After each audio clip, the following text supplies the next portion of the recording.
রাব্বুল আমিন বলছেন এবার তারা বলতে শুরু করবে ক্বালু বালা ওয়ালাকিন্নাকুম ফাতানতুম আনফুসাকুম ওয়া তারাব্বাসতুম وارتبتم وغرتكم الأماني حتى جاء أمر الله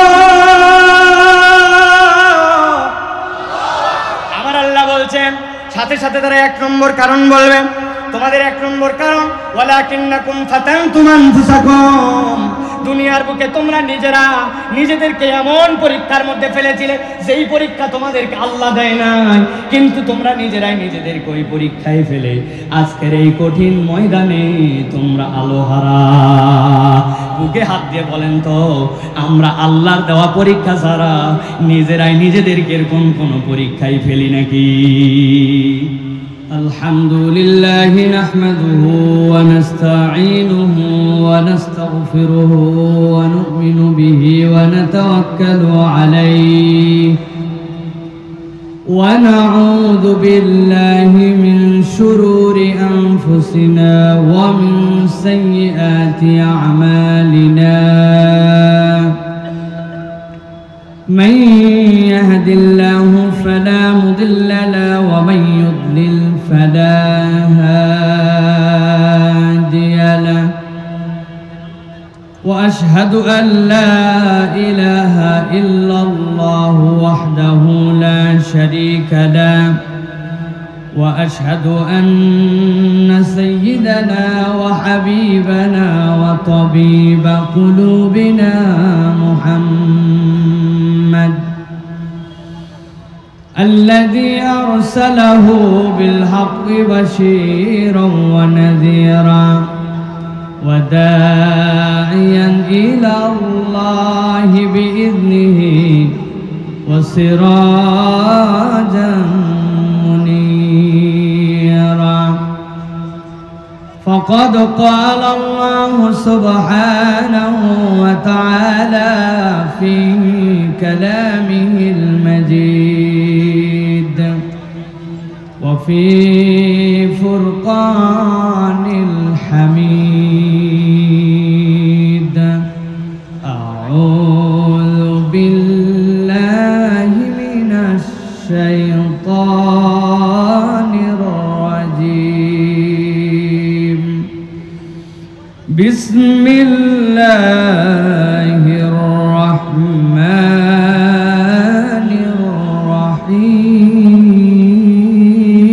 الرحيم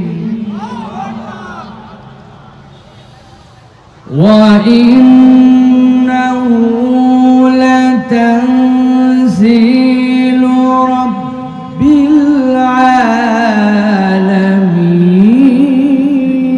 العالمين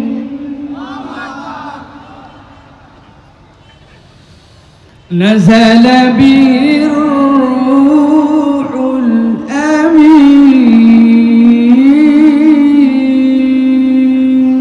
الأمين على قلبك لتكون من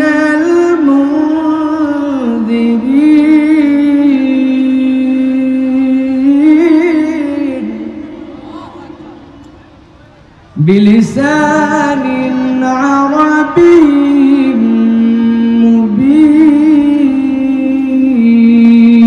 مبين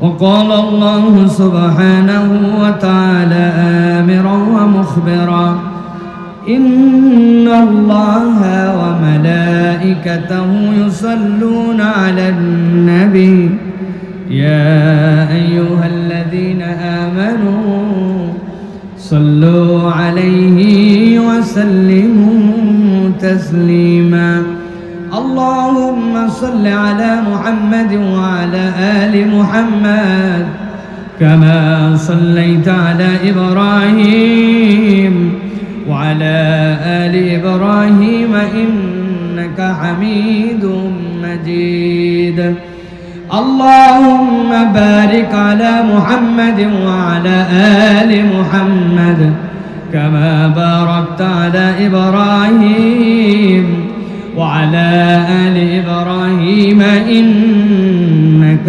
حميد مجيد الحمد لله দয়াময় মেহেরবান মাহবুদ আল্লাহ রাব্বুল আলামিনের কাছে শুকরগুজার হচ্ছি যে আল্লাহ রাব্বুল আমিন আমাদেরকে আজকের এই নওগাঁর প্রাণ কেন্দ্রে নওগাঁ জেলা গৃহ নির্মাণ শ্রমিক ইউনিয়নের উদ্যোগে নওগাঁ নওজোয়ান মাঠের আজকের এই বাৎসরিক মাহফিলে আল্লাহ রাব্বুল আলামিন আমাদেরকে আসার বসার তৌফিক যোগ্যতা সুস্থতা মন মানসিকতা পরিবেশ পরিস্থিতি দান করলেন সেই রব্বুল আলামিনের কাছে আমরা কালেমাতুশ শুকর আদায় করি সকলে পড়ি আলহামদুলিল্লাহ দরুদ এবং সালাম বর্ষিত হোক মানবতার মহান মুক্তির দূত আকায়ে নামদার তাজেদারে মদিনা আপনার আমার প্রিয় রাসূল জনাবে মুহাম্মদুর রাসূলুল্লাহ সাল্লাল্লাহু আলাইহি ওয়াসাল্লামের প্রতি আজকের এই মোবারক মজলিসের সভাপতি জনাব মোহাম্মদ মুসাদ্দুর রহমান রকেট ভাই আজকের প্রধান অতিথি জনাব ইকবাল শাহরিয়ার রাসেল সাহেব বিশেষ অতিথি জনাব তাজুল ইসলাম তোতা সাহেব আজকের মাহফিলের বিভিন্ন পর্যায়ের উলামায়ে কেরাম ফুজালা এজাম বিশেষ করে স্টেজে বসে আছেন যাদের কাছে আমি জ্ঞান শিখেছি যাদের কাছে পড়ালেখা শিখেছি আমাদের নওগাঁ টাউন মসজিদের সুযোগ্য সম্মানিত খতিব আমাদের প্রিয় উস্তাদ উপস্থিত আছেন নওগাঁর সর্বজন শ্রদ্ধেয় আমার ওয়ালিদুল ইহতারাম হযরত মাওলানা আনম আকরাম হোসাইন সাহেব সহ আমার সামনে উপবিষ্ট আমার প্রিয় জন্মস্থান আমার প্রিয় নওগাঁর মুরব্বিয়ানে কেরাম আমার প্রিয় তরুণ যুবকেরা স্নেহের ছোটরা আলাদা প্যান্ডেল থেকে শুনছেন মা এবং বোনেরা সকলকে একবার সালাম দিয়েছি আরও একবার আপনাদের কাছে দোয়া পাওয়া এবং করার আশায় সালাম নিবেদন করি আসসালামু আলাইকুম ওয়া রাহমাতুল্লাহ। আপনারা কেমন আছেন ভাই? একটু গরম বেশি না ভাই? ভালো আছেন আপনারা? আপনারা কি ক্লান্ত হয়ে গেছেন ভাই? খুব কি খারাপ লাগছে আপনাদের? ভালো করে একটু ডানে বামে তাকায় দেখেন, তাহলে আপনি বুঝতে পারবেন যে এই রকম রাত্রের কোন গরমের সময় এই নওজোয়ান মাঠে ছোট থেকে আমরা বড় হয়েছে এর আশপাশে এখানে কত প্রোগ্রাম হয় কত ইন্তেজাম হয় সবগুলো আমরা দেখছি। এই রকম মাঠে রাজনৈতিক অনেক সমাবেশও হয় কি না? এইরকম রাজনৈতিক একটা সমাবেশে রাত্রি 9:15টার সময়ে এই রকম গরমের মধ্যে মাটির বিছানাতে যদি পাবলিককে বসায় রাখতে হতো তাহলে বহুত খরচাপাতি ছিল। অন্তত পক্ষে কিছু শাড়ি লুঙ্গি দেওয়া লাগতো, অন্তত পক্ষে বিরিয়ানির প্যাকেট দেওয়া লাগতো, অন্তত পকেটে পকেটে 500 টাকা ঢুকানো লাগতো, গাড়ি ভাড়া দিয়ে নিয়ে আসা লাগতো। তারপরেও মাঠের মধ্যে লোক খুঁজে পাওয়া যায় না, ঠিক কি না? কিন্তু এই কোরআনের মাহফিলে একটাও নাই, উল্টা আরো নিজেদের কষ্ট করে এই রকম জায়গায় এসে বসেছে। এটাই প্রমাণ করে কোরআনের ছোঁয়ার সাথে যাদের ঈমানের সম্পর্ক আছে তাদেরকে কোরআনের মহব্বতে ইসলামের মহব্বত থেকে কখনো দূরে সরায় রাখা যাবে না, ঠিক কি না? এটা হচ্ছে কোরআনের ভালোবাসা। আমাদেরকে অনেকে নসিহত করে, এত প্রোগ্রাম গৃহ শ্রমিক ইউনিয়নের লোকেরা এত কষ্ট করে যারা নিজেদের টাকা পয়সা মেহনতি মানুষ তারা কত কিছু বাদ দিয়া কোরআনের মাহফিল করা লাগবে কেন? আমরা দায়িত্বহীন কণ্ঠে বলতে চাই, নওগাঁ জেলা গৃহ নির্মাণ শ্রমিক ইউনিয়নের বাসীরা যে উদ্যোগ নিয়েছেন তাদের সাথে আমরা দায়িত্বহীন কণ্ঠে জানাতে চাই, কোরআনের মাহফিলের মাধ্যমেই ইসলামী তাহজিব তামাদ্দুন চর্চার মাধ্যমেই যে সমাজে পরিবর্তন করা সম্ভব, এটা অন্য কোনো প্রোগ্রাম দিয়ে পরিবর্তন করা সম্ভব নয়। আপনারা কি আমার সাথে একমত? একমত না হলে দুইটা উদাহরণ দেই। এই নওগাঁতে বহু কনসার্ট হয়, এই নওগাঁতে বহু ধরনের গানের আসন হয়, যাত্রাপালা হয়। আপনারা একটা ছেলেকে আমার কাছে ধরে নিয়ে আসবেন, আমি তাকে 10,000 টাকা পুরস্কার দিব। কি প্রমাণ দিতে হবে? ওই ছেলেটা বাপ মায়ের কথা শুনতো না, বেয়াদব টাইপের ছিল, বিড়ি টিড়ি খাইতো। একদিন কনসার্টে গেছে, যাই এমন গান শুনে এতই ভালো হয়েছে, বাড়িতে যায় বাপ মায়ের কথাই খালি শুনে বিড়ি টিড়ি সব বাদ দিয়া নামাজ ধরে ফেলছে। হয়নি এরকম? এত বদের বদ, এলাকার মুরব্বীরা ওকে নিয়ে অস্থির, এলাকার মেয়েরা ওকে নিয়ে অস্থির। হঠাৎ করে যাত্রাতে গেছে, যাওয়ার পরে যাত্রার পালা দেখে গভীর রাত পর্যন্ত গান দেখে পরের দিন সকাল থেকে এলাকার সবচেয়ে বিউটিফুল একটা আদর্শ যুবক আছে তো না? উল্টা হয়, যেইগুলা জীবনে বিড়ি খায় নাই, ও গেছে গান শোনার জন্য, কিন্তু যাওয়ার পরে অনেকক্ষণ ঢিস্টি ঢিস্টি ঢিস্টি ঢিস্টি খেসতে খেসতে গায়ে আর দম নাই। একজন বলছে এটা দুটা টান দে দম পাবি। আস্তে করে যেটা বিড়ি খাইতো না, ও এইরকম অসভ্য প্রোগ্রামে যায় বিড়িখোর হয়েছে, ঠিক না? আর আপনারা আমাদেরকে বুঝান কোরআনের মাহফিল দিয়ে লাভ নাই, কোরআনের মাহফিলের এত দরকার নাই। বাংলাদেশে যদি পরিবর্তন হয়ে থাকে তাহলে কোরআনের মাহফিল থেকে হয়, অন্য কোনো জায়গা থেকে নয়, ঠিক না? প্রিয় মুসলমান, এই জন্য বলবো যারা কোরআনের এই ছায়া তলে কোরআনের কথা শুনতে আসছেন তারা কম সৌভাগ্যবান নয়। এই কোরআন আমাদের জীবনের গতিপথ বদলায়, ঠিক না? আমার কথা নয়, আল্লাহ রাব্বুল আলামিনের কথা। আল্লাহ রাব্বুল আলামিন কোরআনুল কারীমের মধ্যে বলছেন এই কোরআন তোমাকে কি দিবে, কোন জায়গায় পরিবর্তন করাবে।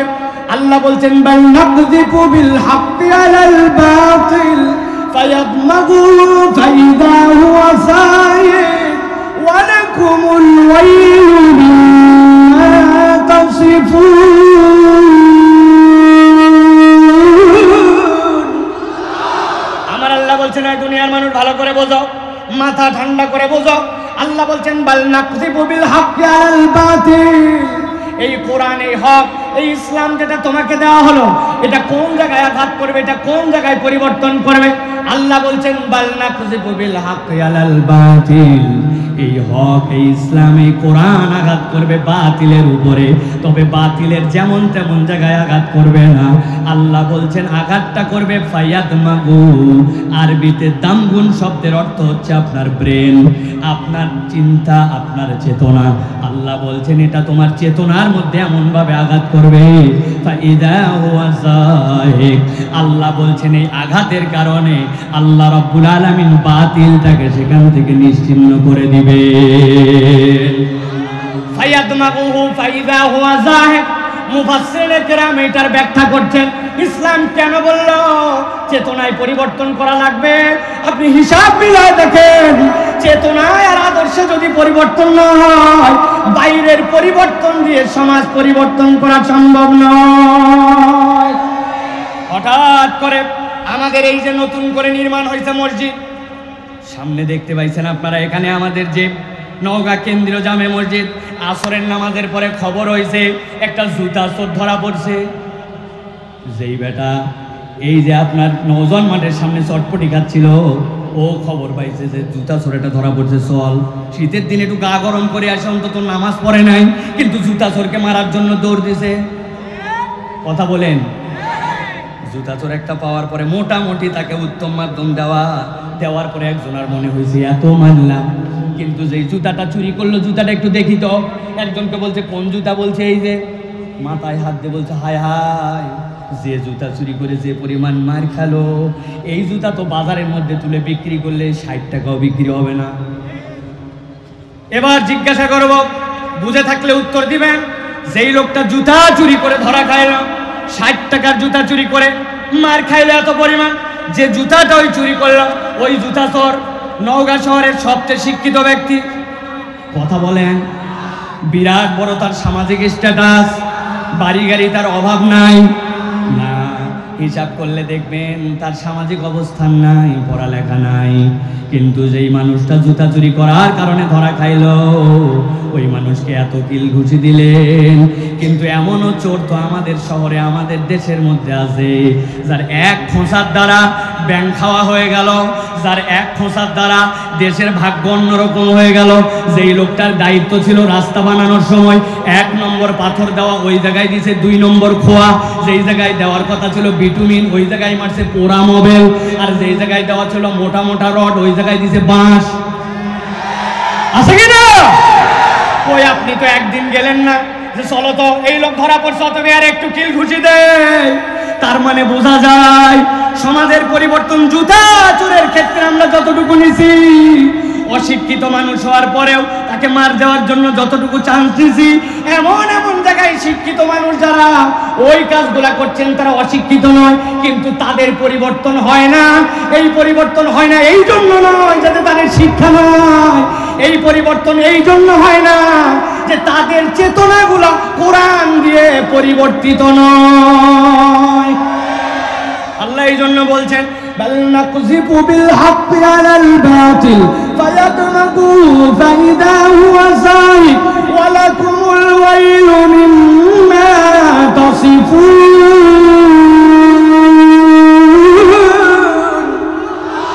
এই দুনিয়ার মানুষ, এই কোরআন তোমার পরিবর্তন করবে কোন জায়গায়? কোরআন তোমার পরিবর্তন করবে চেতনায়। সুবহানাল্লাহ বলেন। আর আমার আল্লাহ সাবধান করে দিচ্ছেন ওয়ালাকুমুল ওয়াইলু মিম্মা তাসিফুন। পণ্ডিত কিছু থাকবেই তোমাদের মধ্যে, যেই পণ্ডিতেরা পণ্ডিতি করে বলতে পারে এই কোরআনের ব্যাপারে কিছু কথা। আমার আল্লাহ বলছেন যারা উল্টা পাল্টা কথা বলবে মুখ ঠিক করে নাও।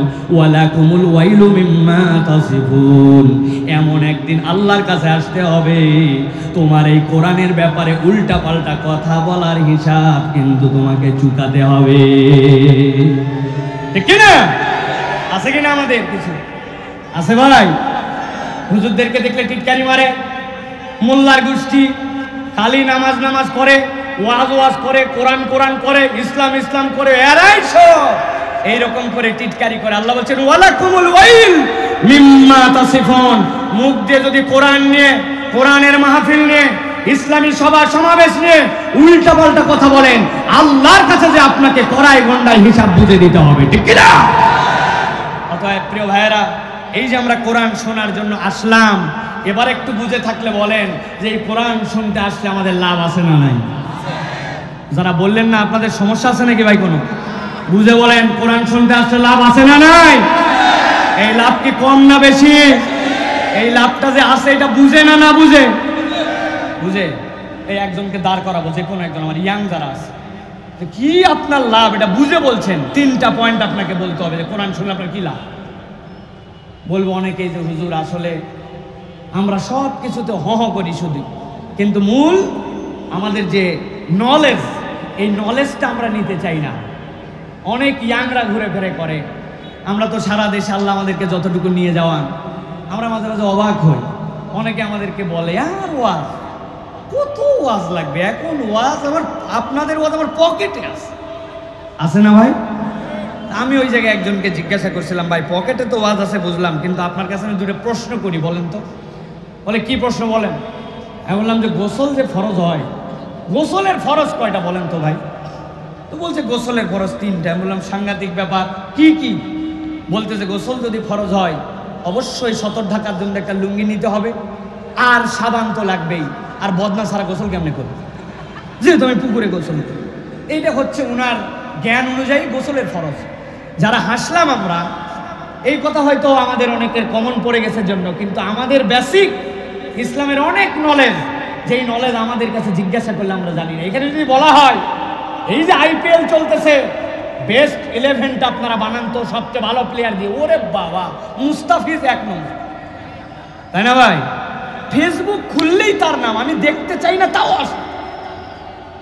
আপনি 10-11 জনের নামের তালিকা বানায় ফেলতে পারবেন, কিন্তু একজনকে যদি বলি বাবা বয়স তো 50-60 হয়ে গেল, আশারায়ে মুবাশশারার যে 10 জন সাহাবী, এই 10 জন সাহাবী আল্লাহর নবী এক বৈঠকে বলছিলেন এই 10 সাহাবী জান্নাতি সাহাবী, তাদের নাম বলেন।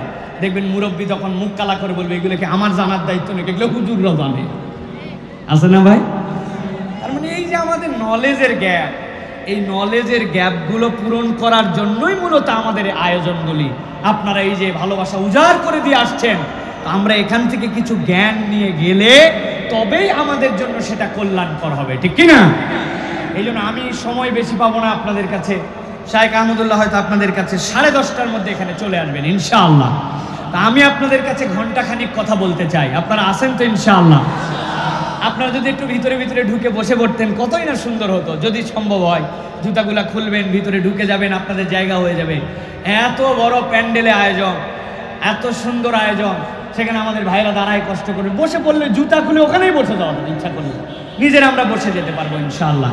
তা আপনাদের কাছে ঘন্টাখানিক কথা বলবো, আমি আর লোক টানবো না, আপনারা আপনাদের মতো করে বসবেন, আমি আপনাদের কাছে বেশি কষ্টও দিব না ইনশাআল্লাহ।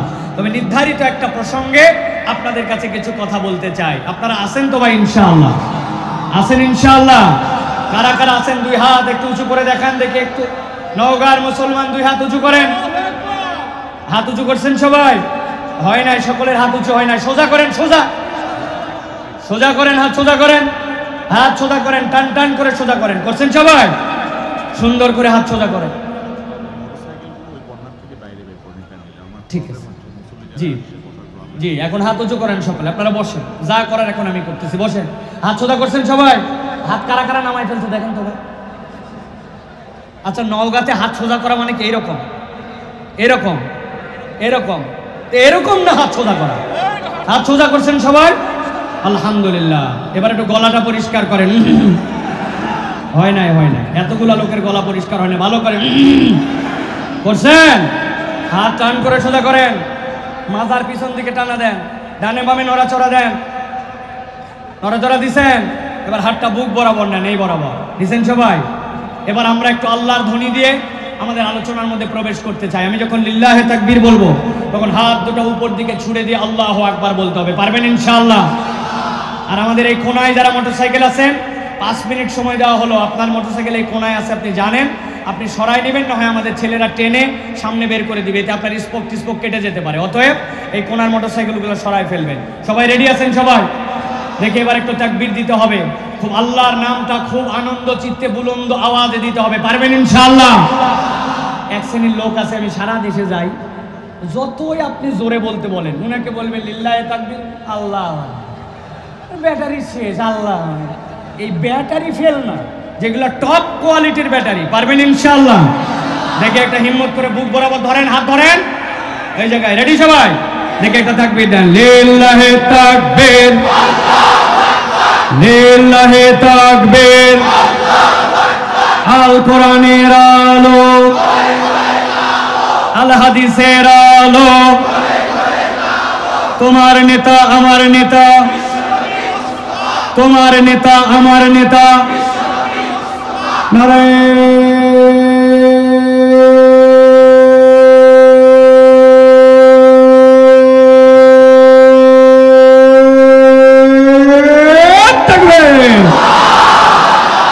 আলহামদুলিল্লাহ, আলহামদুলিল্লাহ বলেন।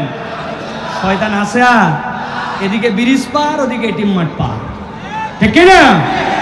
আল্লাহ আমাদেরকে কবুল করুক, বলেন আল্লাহুম্মা আমিন। আল্লাহু আকবারের স্লোগান শুনলে শয়তান সহ্য করতে পারে না, ঠিক না?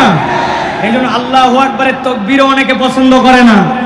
আল্লাহু আকবারের স্লোগান কোনো দলীয় স্লোগান নয়, কোনো পার্টির স্লোগান নয়, কোনো গোষ্ঠীর স্লোগান নয়।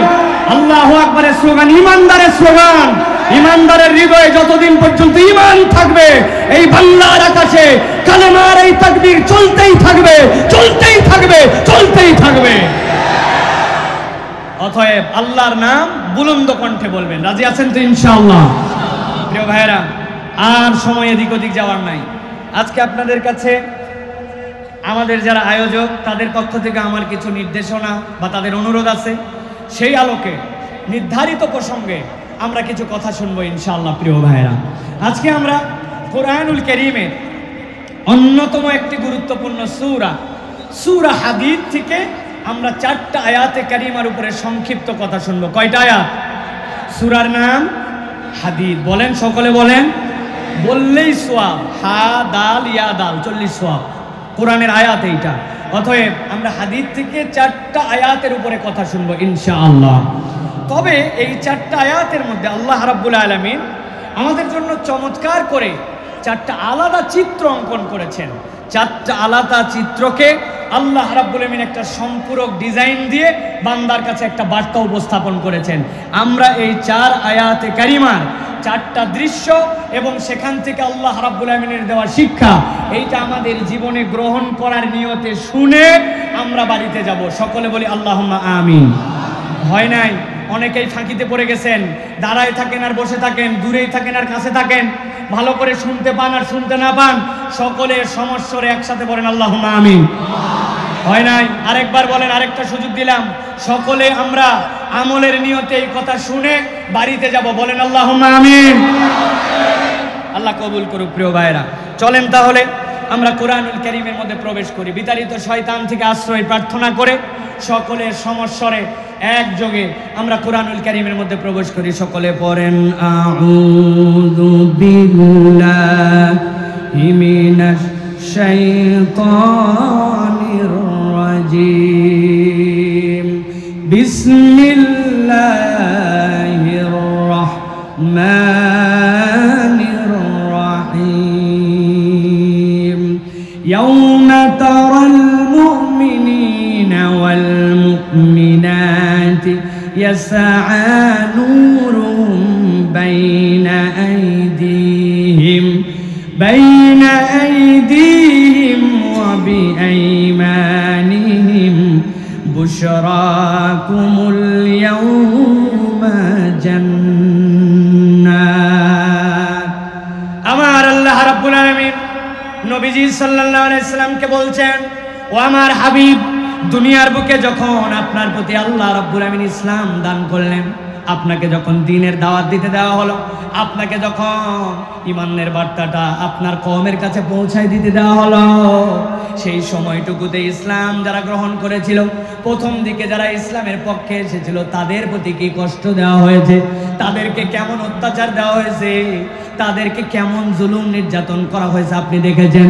কিন্তু হে রাসূল, এই দিনের পরে কিয়ামতের যে দিবসটা আসবে, ওই দিবসে এমন একটা জায়গাতে আপনাকে বসানো হবে যেটা আপনার জন্য মাকামে মাহমুদ।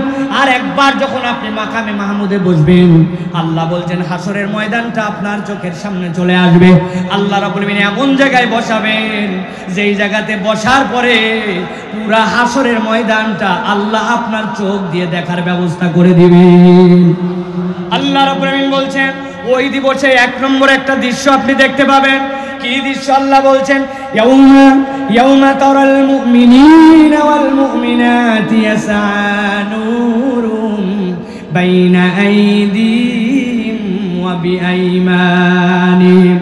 আপনি দেখতে পারবেন হে নবী, যত ঈমানদার পুরুষ আর যত ঈমানদার নারী সবগুলো আপনার চোখের সামনে, আর আল্লাহ রাব্বুল আলামিন তাদের ডান থেকে আর তাদের সামনে থেকে ইয়াসআ নূরুহুম এমন ভাবে তাদের একটা আলো বের করে দিবেন, যেই আলোগুলা তাদের সামনে দিয়ে দৌড়াদৌড়ি করতে শুরু করে দিবে।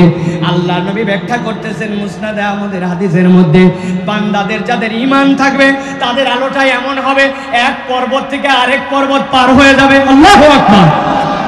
আর যার ঈমানের জজবা কম, ঈমানের পাওয়ার কম, তার ওই বৃদ্ধাঙ্গুলির মাথা দিয়ে একটা আলো বের হবে, কখনোই আলোটা জ্বলে আবার কখনো আলোটা বন্ধ হয়ে যায়। কিন্তু ওই বৃদ্ধাঙ্গুলির মাথা দিয়ে যতটুকু আলো জ্বলে আর বন্ধ হয়, ওইটার কারণে ওই ব্যক্তিটা তার জান্নাতের রাস্তা খুঁজে নিতে শুরু করবে। আল্লাহ বলছেন নবী আপনি দেখবেন উম্মতে মুহাম্মাদির মধ্যে থেকে যারা মুমিন পুরুষ আর মুমিন নারী, আল্লাহ রাব্বুল আলামিন তাদের সামনে থেকে আর ডান থেকে আলো দিয়ে দিবেন। যেই না তারা আলো পেয়ে যাবে, আল্লাহ বলছেন তাদের জন্য ঘোষণা এসে যাবে, সালামুন কাওলাম মির রাব্বির রহিম। আল্লাহর পক্ষ থেকে তাদের জন্য সালাম। এই সালাম পাওয়া মাত্র আল্লাহ কোরআনে অন্য জায়গায় বলছেন ওয়ায়ানকালিবু ইলা আহলিহি মাসরুরা, তাদের আলো নিয়ে তারা আনন্দিত হয়ে আত্মীয় স্বজনের কাছে দৌড়াতে শুরু করবে। আল্লাহ বলছেন নবী এমন সময় দেখবেন আল্লাহ একদল ফেরেশতা পাঠাবেন, ফেরেশতা পাঠানোর পরে বলবেন ও আল্লাহর বান্দারা, ও আলোওয়ালারা, দাঁড়াও দাঁড়াও, আরো তো কথা তোমাদের সাথে বাকি আছে। কি কথা তোমাদের সাথে? আল্লাহ বলছেন বুশরাকুম ইয়াউমা জান্নাতুন তাজরি মিন তাহতিহাল আনহার খালিদিনা ফিহা যালিকা হুয়াল ফাওজুল আযীম। আল্লাহর পক্ষ থেকে সাথে সাথে ফেরেশতারা এসে বলবে বুশরাকুমুল ইয়াউম, ও আলোওয়ালারা আজকে তোমাদের জন্য আল্লাহর পক্ষ থেকে শুভ সংবাদ। কি শুভ সংবাদ? এক নম্বর জান্নাতুন তাজরি মিন তাহতিহাল আনহার, এমন একটা জান্নাত দেওয়া হবে যার পায়ের নিচ দিয়ে অজস্র ধারায় নহর মালা প্রবাহিত। নহর এক বচন, নাহারান দুই বচন, আনহার জুমায় তাকসির, দুয়ের অধিক কিন্তু সংখ্যা কত কেউ জানে না। নবীজি ব্যাখ্যা করছেন শাহাদাত আঙ্গুলি, এইটা দিয়ে যখন তুমি তোমার জান্নাতের নহরগুলাকে ইঙ্গিত করবা, তোমার পায়ের নিচ দিয়ে কোটি কোটি নহরমালা তোমার এই শাহাদাত আঙ্গুলের ইশারায় জান্নাতে তোমার অনুগামী হয়ে ঘুরে ঘুরে বেড়াবে। যাবে। এক নম্বর দৃশ্য, আল্লাহ বলছেন জান্নাত পাবে, তাদরি মিন তাহতিহাল আনহার খালিদিনা ফিহা, একবার ঢুকবে আর কখনো এখান থেকে তোমাকে বের করা হবে না। আর ফেরেশতারা তাদের জন্য জানাবে, আল্লাহর পক্ষ থেকে তোমাদের জন্য একটা ঘোষণা আছে, যালিকা হুয়াল ফাউজুল আযীম। দুনিয়ায় তোমার দুইটা সন্তান মেডিকেলে চান্স পেয়ে গিয়েছিল, আগে মানুষের দোকানে কাজ করতে, এখন নিজেই দোকানদার, আগে মানুষের বাড়িতে জব করতে, এখন নিজে একটা প্রতিষ্ঠান দিয়ে ফেলছ। দুনিয়ার লোকজন বলছে বাপরে বাপ, সফল কাম ব্যক্তি, মোটামুটি আগে কিছু ছিল না এখন কিছু হয়ে গেছে। আল্লাহ বলছেন এইগুলা সবগুলি দুনিয়ার বুকে তোমাদের যে সফলতা এগুলা মাইনর, কিন্তু যেই ব্যক্তিরা সামনে থেকে আর ডান থেকে আলো পাবে, যেই ব্যক্তিরা জান্নাতের ঘোষণা পাবে, যেই ব্যক্তিদেরকে জান্নাত থেকে আর বের করা হবে না, আমার আল্লাহ বলছেন নবী আপনি এক নম্বর দৃশ্যে দেখবেন এই মানুষগুলার ব্যাপারে আল্লাহ সাক্ষ্য দিচ্ছেন এরাই হচ্ছে আল্লাহর কাছে চূড়ান্ত সফল। আল্লাহু আকবার। ভালো করে খেয়াল করেন, চারটা আয়াত বলবো বলেছি, চারটা আয়াত বলবো বলেছি। এক নম্বর আয়াত, একটা দৃশ্য মাথার মধ্যে গেঁথে রাখেন যাতে করে আমার আলোচনাটা আপনাদের কাছে থেকে যায়। ইমানদার পুরুষ, ইমানদার নারী, তাদের সামনে থেকে ডান থেকে আলো আর আলো। আল্লাহর নবী দেখতে পাচ্ছেন জান্নাতের ঘোষণা পেয়ে গেল। আল্লাহ রাব্বুল আমিন বলছেন এই একটা দৃশ্য জান্নাতে যাওয়ার আগে ওই হাসরের ময়দানে আপনি দেখতে পাবেন। হাসরের ময়দানে নবী করিম সাল্লাল্লাহু আলাইহি ওয়াসাল্লাম এই দৃশ্যটা দেখছেন। আল্লাহ বলছেন এবার ওই জান্নাতে ওই আলোপ্রাপ্ত বান্দাদের পরে নবী আপনি এবার একটা দ্বিতীয় দৃশ্য দেখতে পাবেন। গভীর মনোযোগ দেন। আল্লাহ রাব্বুল আমিন কোরআনুল কারীমের মধ্যে বলছেন ইয়াউমা ইয়াকুলুল মুনাফিকুনা ওয়াল মুনাফিকাতু লিল্লাযীনা আমানু যুরুনা نقتبس من نوركم قيل ارجعوا وراءكم فالتمسوا نورا। আমার আল্লাহ রাব্বুল আমিন বলছেন যেই ময়দানে ইমানদাররা আলো পেল, নবী আপনি দেখবেন ওই একই ময়দানে এবার দুই দল এসে হাজির হয়েছে। আল্লাহ বলছেন কারা তারা? ইয়াউমা ইয়াকুলুল মুনাফিকুনা ওয়াল মুনাফিকাত, যত মুনাফিক পুরুষ আর যত মুনাফিক নারী সবগুলা এসে ওখানে হাজির। নবী করিম সাল্লাল্লাহু আলাইহি ওয়াসাল্লাম দেখছেন যখন হাজির হয়েছে সবগুলা, তারা হাজির হওয়ার পরে কি বলছে? আল্লাহ বলছেন তারা বলছে লিল্লাযীনা আমানু, ওই ইমানদারদেরকে যাদের সামনে থেকে আলো ডান থেকে আলো, তাদেরকে বলতে উনজুরুনা, এই ইমানদাররা একটু দাঁড়াও, দাঁড়াও, একটু দাঁড়াও। দুইটা জিজ্ঞাসা ভালো করে বোঝেন। এক নম্বর কারা দাঁড়াতে বলতেছে আর কাদেরকে দাঁড়াতে বলতেছে, ক্লিয়ার হন আগে। আল্লাহ রাব্বুল আমিন বলছেন ওই ময়দানে যারা দাঁড়াতে বলতেছে ওরা মুনাফিক পুরুষ আর মুনাফিক নারী। মুনাফিক পুরুষ আর মুনাফিক নারী কাকে বলে চেনেন তো আপনারা? জানেন আপনারা? সংক্ষেপে বলি, সারা জীবন যেন এটা আপনার মাথার মধ্যে থাকে। মুনাফিক কাকে বলে? আরবিতে মুনাফিক শব্দটার উৎপত্তি হচ্ছে নাফাক থেকে। নফক মানে টানেল। সাম্প্রতিক আমাদের কক্সবাজার যাওয়ার ক্ষেত্রে কর্ণফুলী নদীর নিচ দিয়ে একটা টানেল হয়েছে, খবর জানেন আপনারা? টানেল মানে কি? টানেল মানে হচ্ছে যার দুইটা মুখ থাকে, একদিকে ঢুকে একদিকে বের হয়। আল্লাহ রাব্বুল আমিন এই নফক শব্দ থেকে মুনাফিক শব্দের ব্যবহার করেছেন।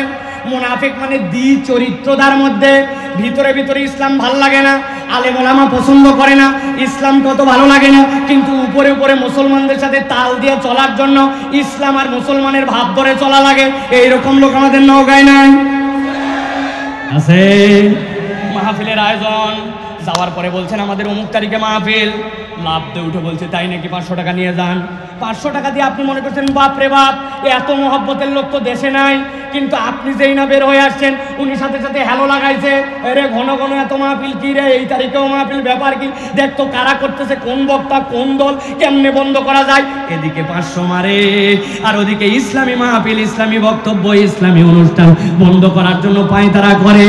এইরকম টাটকা মুনাফিক আমাদের এলাকাতেও আছে কি? আমার আল্লাহ রাব্বুল আমিন বলছেন ভালো করে বোঝেন, গভীর মনোযোগ আমার দিকে। 2 নম্বর দৃশ্য, ইয়াউমা ইয়াকুলুল মুনাফিকুনা ওয়াল মুনাফিকাতু লিল্লাযীনা আমানু উনজুরুনা। এই ইমানদাররা একটু দাঁড়াও, একটু দাঁড়াও। কেন দাঁড়াবো আমরা? ইমানদাররা পিছন দিয়ে ঘুরে তাকাইছে, কেন দাঁড়াবো আমরা? আমাদের ডানে আলো, সামনে আলো, বামে আলো। আমরা জান্নাতের দিকে এখন যাব, আমরা দাঁড়াবো কেন? দাঁড়াও ভাই, নাকতাবিস মিন নূরিকুম, এমনি এমনি দাঁড়াতে বলি নাই। আমাদের দিকে তাকায় দেখো, আমাদের কোনো আলো নাই, আর তোমাদের সামনে আলো, ডানে আলো, বৃদ্ধাঙ্গুলির মাথায় আলো। নাকতাবিস মিন নূরিকুম, আমরা তোমাদের আলো থেকে অল্প একটু আলো নিতে চাই। জিজ্ঞাসা করব, উত্তর দেন, কতটুকু আলো নিতে চাই? কথা বলে কতটুকু? জোরে বলেন কতটুকু? বসা লোকরা বলবেন না, দাঁড়ানো লোকরা বলেন কতটুকু? এমনি এমনি জিজ্ঞাসা করি নাই। আরবিতে ইক্তেবাস কাকে বলা হয়? কেন আল্লাহ এই জায়গায় নাকতাবিস শব্দ ব্যবহার করলেন? ইক্তেবাস বলা হয় ওই আলোকে যেই আলো থেকে আলো নিলে মৌলিক আলো কমে না। মাটির চুলা, আগের দিন রাত্রে বৃষ্টি হয়ে গেছে, চুলা ধরানো কঠিন। এখন চুলা ধরানোর আগে আমাদের নওগাঁ এলাকার মানুষেরা কুপি বাতি জ্বলায়, লম্পু বাতি জ্বলায়, কেরোসিনের বাতি জ্বলায়। চেনেন আপনারা? কেরোসিনের বাতি জ্বলাইছে, জ্বলাই কোনো রকম চুলা ধরায় উঠছে। পাশের বাড়িতে এক মহিলা দৌড়ে আসছে, বুবু তোমার তো তাও ম্যাচটা গরম ছিল, আমার সেইটাও নাই, তোমার কুপি বাতির থেকে আমার কুপিটা একটু ধরায় দাও। ওই মহিলা বলছে, খবরদার, আমার কুপির থেকে বাতির থেকে আগুন নিলে আমার আলো কমে যাবে। তাই ভাই, তার মানে সেই আলোর থেকে, মোমের থেকে মন ধরাইছেন, আলো কমে না। ওই আলোকে বলা হয় ইক্তেবাস। ওই মুনাফিকরা বলবে, ওই ইমানদাররা একটু দাঁড়াও, আমরা তোমাদের আলো থেকে অল্প একটুখানি আলো নিতে চাই। ইমানদাররা সাথে সাথে তাদেরকে কি উত্তর দিবে? ইমানদাররা বলবে, কিলা ইরজিউ ওয়ারাকুম ফালতামিসু নূরা। ও মুনাফিকের দল, এই আলো দুনিয়ার থেকে কামাই করে নিয়ে আসতে হয়েছে, এই আলো এখান থেকে নেওয়া নয়। অথবা আলো যদি নিতে চাও, আজকের ময়দান থেকে দুনিয়ায় চলে যাও। জিজ্ঞাসা করে উত্তর দেন, একবার যদি আমরা হাসরের ময়দানে যাই, ওই ময়দান থেকে কি দুনিয়াতে আবার ফেরত আসার সুযোগ আছে? বা তাহলে কেন বললো ইমানদারেরা ইরজিউ ওয়ারাকুম ফালতামিসু নূরা, যাও দুনিয়ায়, দুনিয়ার থেকে আলো নিয়ে আসলো? কেন বললো? ছোট্ট একটা উদাহরণ দেই, ভালো করে খেয়াল করেন। এটা আমার হাতে মোবাইল, একটা আলো জ্বলাইছি, দেখতে পাইছেন আপনারা? আরে কথা বলেন, আমার নওগাঁর লোকের গলা কি কম নাকি ভাই? আমি না টানা 6 মাস কথা বলতে বলতে গলা বসে গেছে, আপনাদের তো বসে। আলো দেখতে পাইছেন? এবার উত্তর দেন তো, যে আলো দেখলেন আপনারা, এই আলো কোথার থেকে আসছে? মোবাইল, তাই না? কিন্তু একটু মাথা কাটান, ঠান্ডা মাথা একটু বোঝেন, এই আলো কোথার থেকে আসছে একটু বোঝেন তো। নওগাঁতে একজন লোক সকালবেলা বাজার করতে গেছে, মাছ কেনার জন্য গেছে। যাওয়ার পরে খানিকক্ষণ পরে বাজারে ঢোকার পরে দেখে এর মোবাইল কান্নাকাটি করে। নওগাঁতে মোবাইল কাঁদে ভাই। বাজারে যাওয়ার পরে দেখে মোবাইল তার কাঁদতেছে। খানিকক্ষণ পরে খেয়াল করছে, কিরে আমার পকেটেই তো মোবাইল কাঁদে।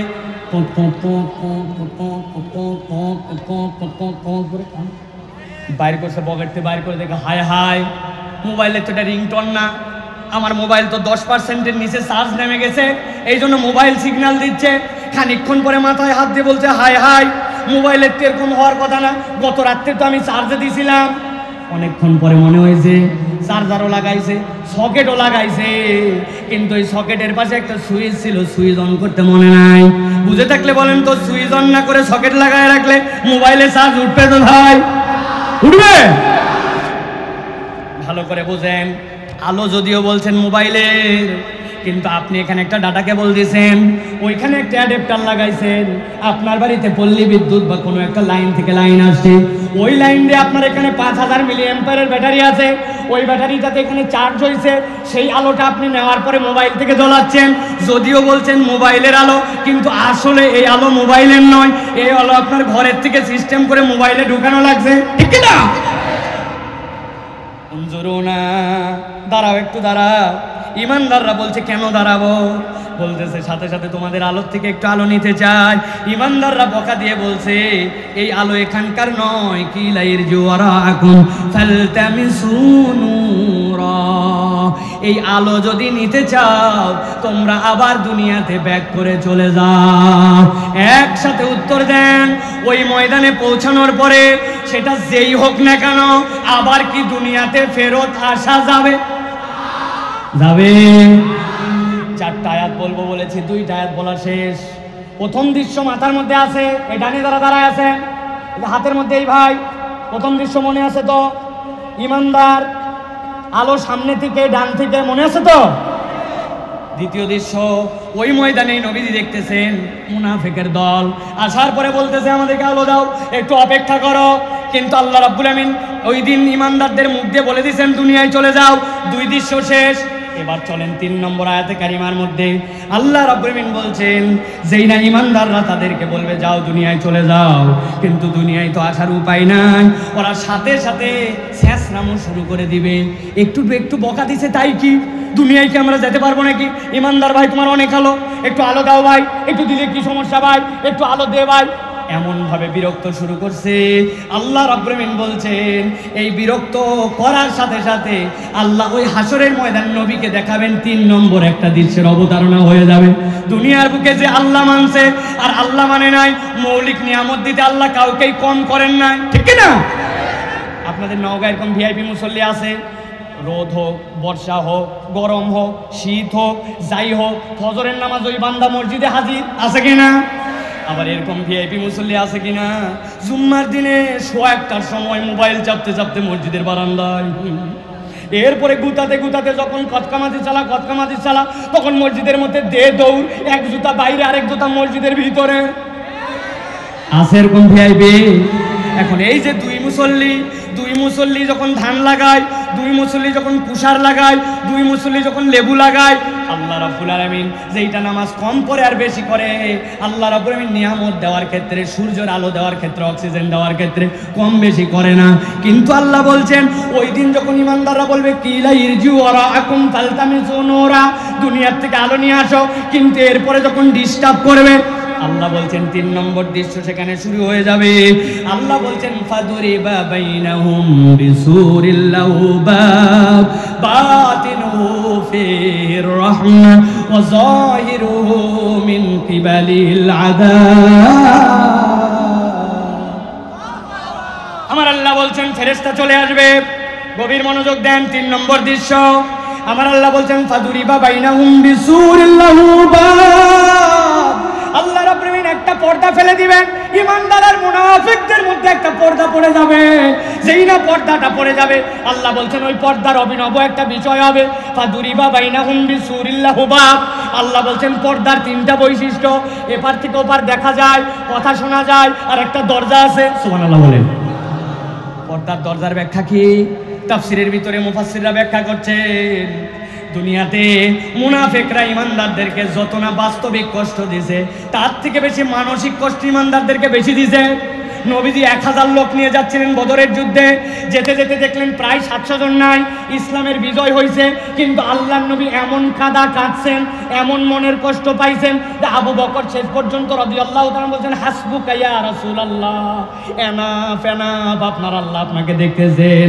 এই যে মুনাফিকরা ইমানদারদেরকে পদে পদে কষ্ট দেয়, আল্লাহ বলছেন হাসরের দিনে একটা পর্দা দেওয়া হবে, ভিতরের দিকে ইমানদাররা আরামে আর বাহির দিকে মুনাফিকরা কষ্টে।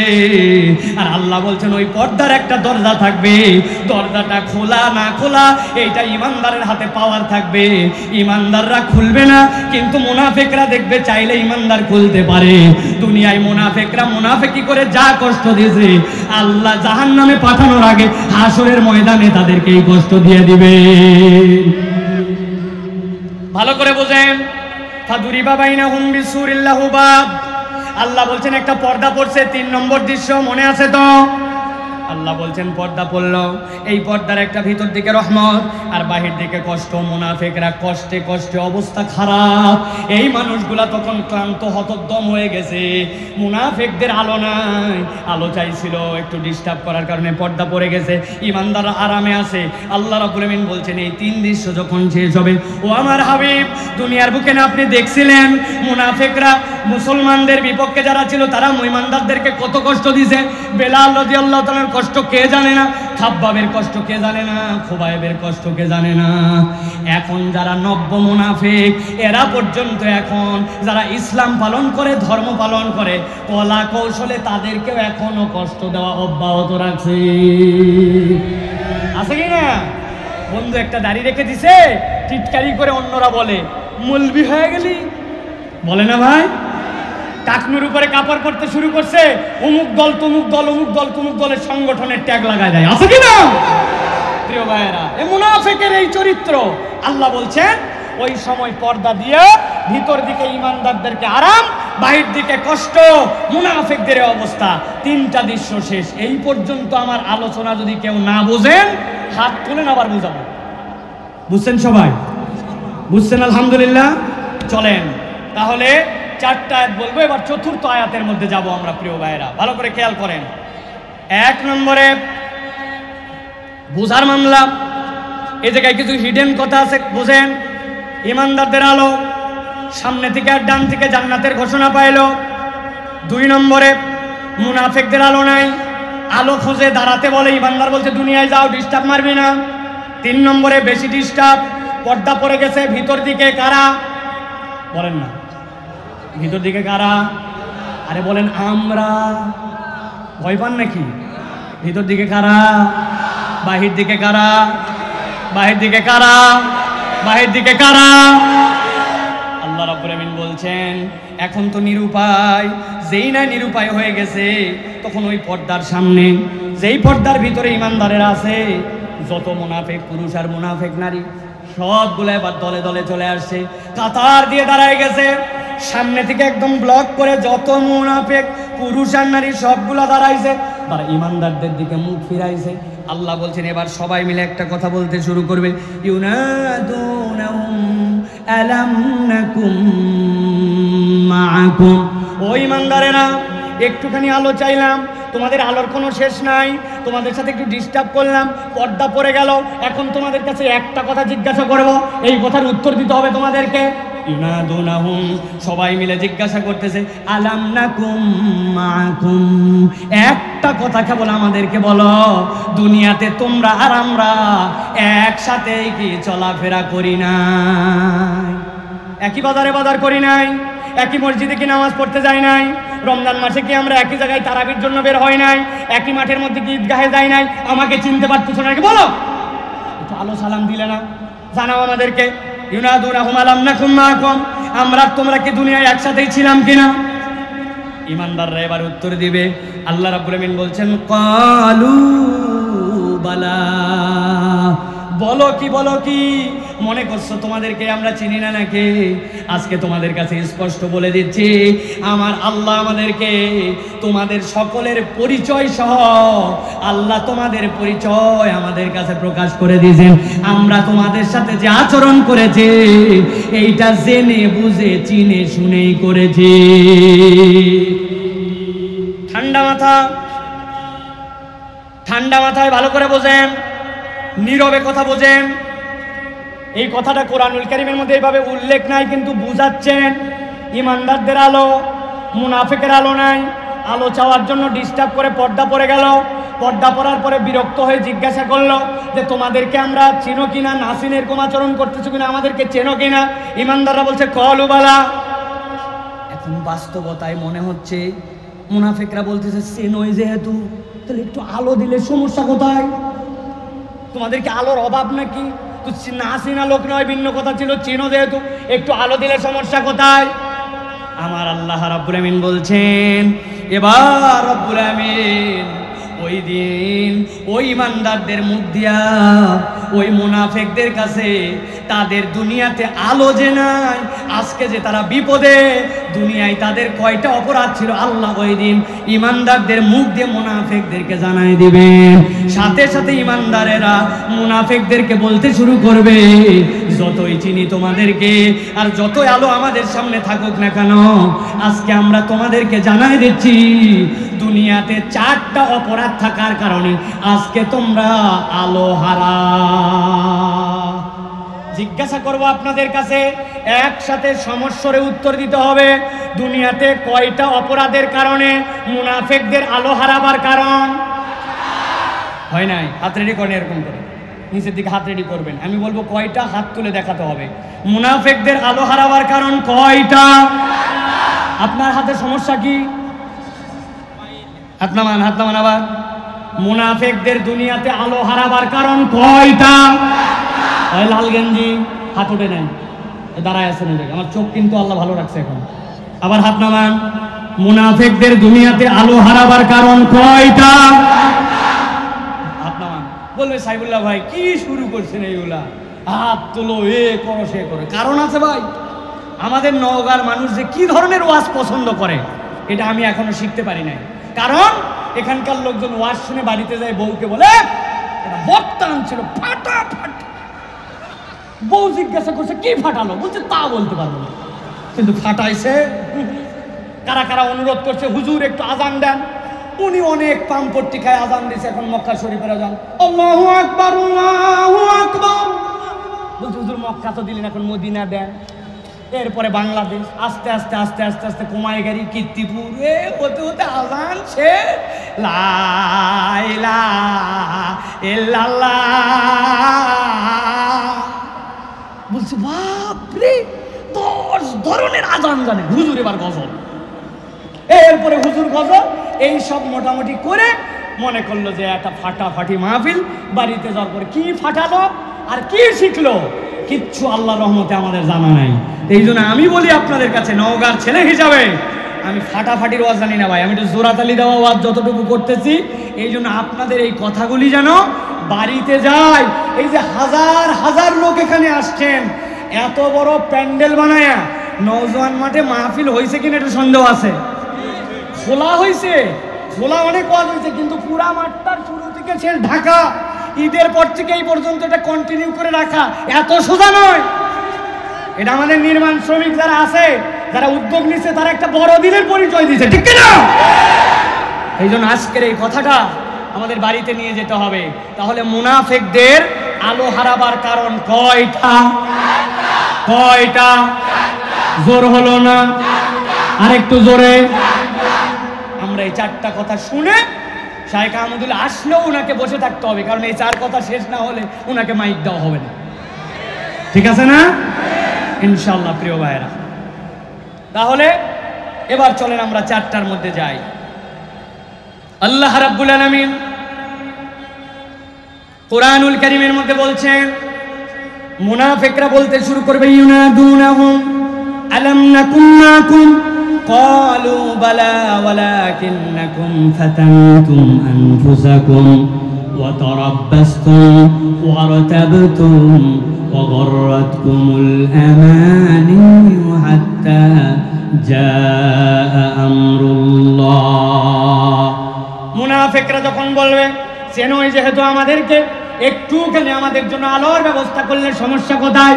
আল্লাহ বলছেন সাথে সাথে ইমানদাররা বলতে শুরু করবে ওয়ালাকিন্নাকুম ফাতানতুম আনফুসাকুম। গভীর মনোযোগে শুনেন, আল্লাহর বান্দাদেরকে উত্তর দিবে, ও মুনাফিকের দল, তোমাদের ওই দিনে 4টা অপরাধ ছিল, এই 4 অপরাধের কারণে তোমরা আলোহারা।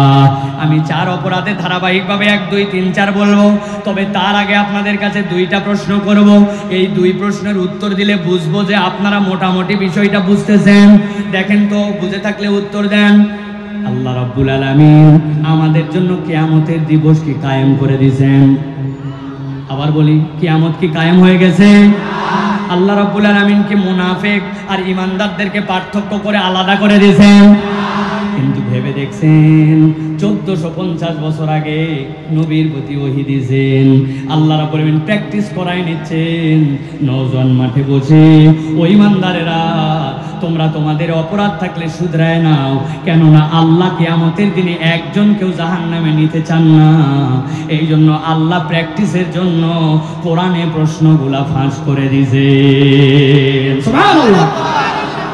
আল্লাহ রাব্বুল আলামিন বলছেন, এবার তারা বলতে শুরু করবে ক্বালু বালা ওয়ালাকিন্নাকুম ফাতানতুম আনফুসাকুম ওয়া তারাব্বাসতুম ওয়ারতাবতুম ওয়া গররাতকুমুল আমানি হাত্তা জাআ আমরুল্লাহ। আমার আল্লাহ বলছেন, সাথে সাথে তারা 1 নম্বর কারণ বলবে। তোমাদের 1 নম্বর কারণ ওয়ালাকিন্নাকুম ফাতানতুম আনফুসাকুম, দুনিয়ার বুকে তোমরা নিজেরা নিজেদেরকে এমন পরীক্ষার মধ্যে ফেলেছিলে যেই পরীক্ষা তোমাদেরকে আল্লাহ দেয় নাই, কিন্তু তোমরা নিজেরাই নিজেদেরকে ওই পরীক্ষায় ফেলে আজকের এই কঠিন ময়দানে তোমরা আলোহারা।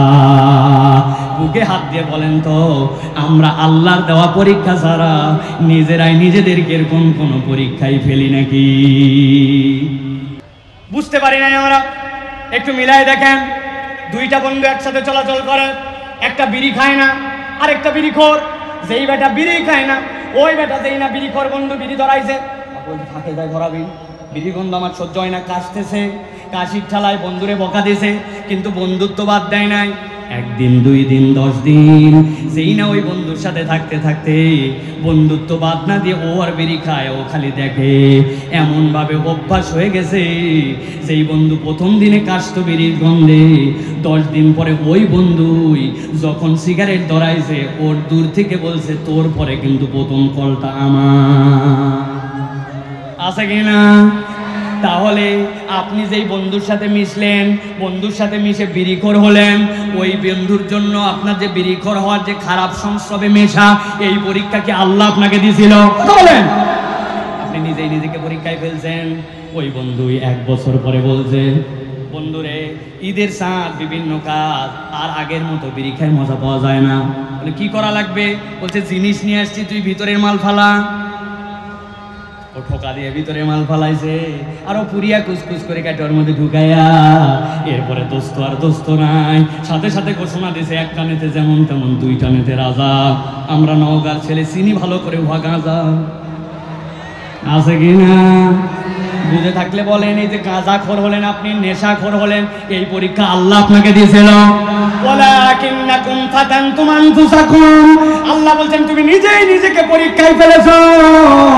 ইসলাম কোনো হাসি তামাশার বিষয় নয়। ওই কিয়ামতের দিনে যাওয়ার পরে তুমি যদি এরকম কোনো পরীক্ষায়, যেই পরীক্ষা আল্লাহ দেয় নাই, এই কাজগুলো করে যাও, কিয়ামতের ময়দানে তোমার কপালে আলো জুটবে না। নওগাঁর মূল সমস্যাগুলা কি কি চিহ্নিত করেন? নওগাঁর মূল সমস্যাগুলার অন্যতম সমস্যা হচ্ছে নেশা, একটা বড় সমস্যা, ঠিক না? আমরা জানি এই মাঠের মধ্যে খেলা আছে, আমার এখানে খেলে গেছে, এইখানের পিচ থেকে শর্ট করছে, এই যে পিটিআই পার হয়ে গেছে, লোকজন হা করে তাকায় তাকে দেখছে। নওগাঁতে এমন এমন প্রতিভা ছিল যারা বাংলাদেশের যেই লাইন আমরা পছন্দ না করলে ওই লাইনেও টপ জায়গায় যেতে পারতো। আমি তাদের নাম জানি। এমন প্রতিভাবান ফুটবলার, এমন প্রতিভাবান ক্রিকেটার, এমন প্রতিভাবান ছেলে, এমন সুন্দর হাতের কাজ জানতো, আপনি কল্পনা করতে পারবেন না। কিন্তু এই নেশা আর এই মাদকের ছবলে তারা ধ্বংস হয়ে গেছে, ঠিক না? আমার আল্লাহ এই জন্য বলছেন, ভালো করে বোঝো, ওয়ালাকিন্নাকুম ফাতানতুম আনফুসাকুম, তুমি নিজেই নিজেকে এমন পরীক্ষায় ফেলো না যেই পরীক্ষা আল্লাহ তোমাকে দেয় নাই। এটাতে গেলো একটা পাঠ, আর একটা পাঠ আরো ভয়ঙ্কর। এটা গেলো ইমানের, একটা গেলো এটা হচ্ছে আপনার সংস্রবের পাঠ, আরেকটা আছে আপনার ইমানের পাঠ। অনেকদিন বাচ্চাটা অসুস্থ, শরীর ভালো হয় না, একজন বলছে, আরে এত বোকা তুই, বগুড়া মহস্থান যা, 21 কেজি পায়েস দিয়ে ওই যে মান্নত দিয়ে দেখ কত ছেলে ভালো হয়ে গেল। আছে না? বগুড়াটা যদি কম কম মনে হয়, রাজশাহী যা, আমার ছেলে বিদেশ যেতে পারতেছিল না, রাজশাহী মান্নত দিতে দেরি, যেতে দেরি। জিজ্ঞাসা করছে কি ব্যাপার, আল্লাহর ওলির ওখানে মান্নত দিলে সমস্যা কোথায়? উনি তো আল্লাহর ওলি, আমরাও তো স্বীকার করে। সমস্যা একটু আছে ভাই, ভালো করে বোঝেন। আল্লাহ কোরআনে বলছেন, আবু জেহেল, উতবা, সাইবা যারা ছিল তাদেরকে আল্লাহ জিজ্ঞাসা করতে বলছিলেন, জান তোদের কাছে জিজ্ঞাসা করেন, মাইয়ারযুকুকুম মিনাস সামাই ওয়াল আরদ আম্মান ইয়ামলিকুস সামা ওয়াল আবসার, তোমার রিজিক দেয়কে, খাওয়াইকে, পড়াইকে, সব দেয়কে? আবু জেহেল, উতবা, সাইবার দল বলছে আল্লাহ দেয়। জামানা থবলের কাছে যে তোমরা যাও, ব্যবসা করার আগে যাও, অসুখ হলে যাও, অমুকের কাছে যাও, তমুকের কাছে কেন যাও? বুঝো নাই তোমরা? আল্লাহ কোরআনুল কারীমের মধ্যে বলছেন, লিয়াতাকাররাবুনা ইলাল্লাহি যুলফা, আমরা এমনি এমনি যাই না, আমরা যাই লাত, আল্লাহর প্রিয়, ওর কাছে দিলে আল্লাহ খুশি হয়, আল্লাহ দেয়, লাতের মাধ্যম দিয়ে দেয়। মানাত আল্লাহর অমুক পয়গম্বরের প্রতিকৃতি, ও কিছু করতে পারে না, কিন্তু ওর কাছে চাইলে ও খুশি হয়, খুশি হলে আল্লাহ দেয়, ওর মাধ্যম দিয়ে দেয়। আল্লাহ বলছে, রহম মুশরিকুন, যতই আল্লাহ খালিক, আল্লাহ মালিক, আল্লাহ জীবন দেয়, আল্লাহ মারে, এই কথা তুমি যতই বলো না কেন, তুমি যদি আল্লাহ আর বান্দার মাঝে এইরকম কাউকে ওসিলাই তাআব্বুদিয়া মানো, ইবাদত ওসিলা মানো, তোমার ঈমান আর আবু জেহেলের ঈমানে পার্থক্য নাই। তোমার হাসন নাচন আর আবু জেহেলের হাসন নাচন একসাথে হবে। বুঝেন নাই? বলবেন হুজুর আমরা গই গায়ের মানুষ, আমাদের এলাকার ভাষা, আমরা মুরুক্ষ সুরুক্ষ মানুষ, আমরা কেমনে বুঝবো? আল্লাহ বলছেন দুনিয়াতে একটাই পাপ যেটা আপনি ভুল করে করলেও আল্লাহর কাছে আপনার ক্ষমা নাই, আপনাকে ধরা খাওয়াই লাগবে, খাওয়াই লাগবে। এটা এমন সাংঘাতিক বিষ। অমুক লোকের কথায় আমি ঈমান নষ্ট করছিলাম, আল্লাহ পরীক্ষা আপনাকে দেয় নাই। অমুক হুজুরের কথায়, তমুকের কথায় আল্লাহ এগুলো একটাও শুনবে না। ছোট্ট একটা উদাহরণ দেই, দেখেন তো আপনারা বোঝেন কিনা। এক লোকের আমাদের এই জায়গায় কাশি হয়েছে, ভয়ঙ্কর কাশি। হাসপাতালে যাওয়ার পরে বলছে আপনার পরীক্ষা নিরীক্ষা করতে হবে, তবে আপাতত 3টা সিরাপ দিলাম, এই সিরাপ 3টা খাবেন। মুরব্বী বলছে 3 সিরাপ খাওয়া লাগবে, নাম জানি না, মূর্খ মানুষ আমি কেমনে জানবো? বলছে ডিসপেন্সারিতে যাই বলবেন, বললেই দেখায় দিবে কেমনে খাওয়া লাগে। যাই বলছে বাবা আমি পড়ালেখা জানি না, বলছে টেনশন নিয়েন না, এই দেখেন ফাইল, ফাইলের গায়ে 1 টান দিলাম, 2 টান, 3 টান, 3 টান মানে হচ্ছে 3 বার, কোনা কাটে দিলাম মানে খাওয়ার আগে পানির মতো সোজা। বাড়িতে নিয়েছে, রাত্রেবেলা 2 চামচ খাইছে ঔষধ, খাওয়ার পরে জানালার উপর ওষুধের বোতলটা রেখে দিয়েছে। পরের দিন সকালবেলা কাশির ঠালায় অস্থির, বাড়িতে আসে তার ছোট বাচ্চা। ছোট বাচ্চারা কিন্তু কথা শুনতে আগ্রহ বেশি, ছোটবেলায় বাপ মায় খুব ওষুধ খাওয়াতে যায়, ঠিক না? আমার তো 3 মেয়ে, কথা শোনার ঠেলায় মাঝে মাঝে অস্থির। বাড়িতে যাই, দরজায় ডাক দিয়েছি, 3 জন দৌড় দিয়েছে, 1 জন খুলতে পারছে, বাকি 2 জন খুলতে পারে নাই, মন খারাপ। ওর মা বলছে আবার বাইরে যাও। কেন? বলছে আরেকজন একটা দরজা খোলান লাগবে। আবার বাইরে গেছি, আবার 2 জনের মধ্যে 1 জন আবার বাইরে যাও। বাইরে যাওয়ার পরে 3 বার দরজা খোলা লাগে, কথা শোনার ঠেলা। ওই বাপ এখন সকালবেলা কাশিতে বলছে বাবা 2 চামচ ওষুধ আনতে পারবি? বলতে দেরি নাই, দৌড় লাগাইছে। যাওয়ার পরে দেখে বোতল ছিল রাত্রে 3টা, এখন 4টা। সকালবেলা ওর বড় ভাই সিম লাগাইছে, একটু বেগুন লাগাইছে, ওইগুলো একটু পোকা ধরছে, ইন্ডিল একটু স্প্রে করে ওই জায়গায় রেখে গোসল করতে গেছে। ছোট মানুষ বুঝে নাই, ওখান থেকে ইন্ডিল 2 চামচ ঢালছে, গন্ধ আছে একটা, কিন্তু বাপ কাশির ঠেলায় ঢক করে মেরে দেওয়ার পরে বুঝছে হায় হায় এটা তো খাইছি ইন্ডিল। এখন বুঝে থাকলে বলেন তো, কাশির সিরাপ মনে করে যদি ইন্ডিল খায় 2 চামচ, এতে কি তার উপকার হবে না ক্ষতি? পিছনে যারা আছেন ভাই কথা শুনতে পাচ্ছেন আমার? এতে কি তার উপকার হবে না ক্ষতি? বুঝে বলেন আর একবার, এতে কি তার উপকার হবে না ক্ষতি? ভাই কি উল্টা পাল্টা বলেন আপনি? এটা মূর্খ লোক, পড়ালেখা জানে না, মাসুম বাচ্চা দিছে, নিয়ত সহি ছিল, তাও কাজ হবে? 20 কাজ করে ফেলবে। অতএব আপনি আল্লাহর সাথে যদি শিরিক করে ফেলেন, এই পরীক্ষা আল্লাহ দেয় নাই, হাসরের ময়দানে বাঁচার উপায় থাকবে না, ঠিক না? অতএব 1 নম্বর ঈমান বিসর্জন দেওয়া যাবে না। আমরা তো 50 টাকা ঈমান কেনা বেচা করি, টাকাও লাগে না এখন, ঠিক কিনা? সাবধান। তাহলে 1 নম্বরে যেই পরীক্ষা আল্লাহ দেয় নাই, ওই পরীক্ষায় আমি কখনো যাব না, ঠিক কিনা? 2 নম্বরে আল্লাহ রাব্বুল আলামিন বলছেন ওয়া তারাব্বাসতুম, ইমানদারদের কাছে জিজ্ঞাসা করছে চিনো কিনা? চিনি, কিন্তু আজকের দিনে তোমাদের আলো নাই কেন? বলছো ওয়া তারাব্বাসতুম, তোমাদের দ্বিতীয় সাংঘাতিক অপরাধ ছিল, তোমরা আল্লাহর দিকে আসার ক্ষেত্রে সব সময় দীর্ঘসূত্রিতা করতে, কালক্ষেপণ করাই ছিল তোমাদের অজুহাত। বুঝে থাকলে বলেন তো, আল্লাহর দিকে আসার ক্ষেত্রে আমাদের অজুহাত আছে না? না, সাংঘাতিক বেমার সকলের মধ্যে কম বেশি আছে। মসজিদের ইমাম সাহেব ছাত্রের ছেলের হাত ধরছে, বলছে বাবা চল আসরের নামাজে যাই। 10-20 ধাপ হাঁটছে, হাঁটার পরে বলছে হুজুর আজকে কি বার? হুজুর বলছে 1 থাপ্পড় লাগাও, ব্যাক কল নিয়ে যাচ্ছে, আসরের নামাজে বার মানে কি? বলছে হুজুর বলেন না আজকে কি বার? আরে আশ্চর্য কথা, খানিক দূর যায় আবার বলছে হুজুর আল্লাহর কিরা করে বলছে বলেন আজকে কি বার? হুজুর বলছে মঙ্গলবার। বলছে হুজুর বুধবার, বৃহস্পতিবার, জুম্মার দিন থেকে দেখে।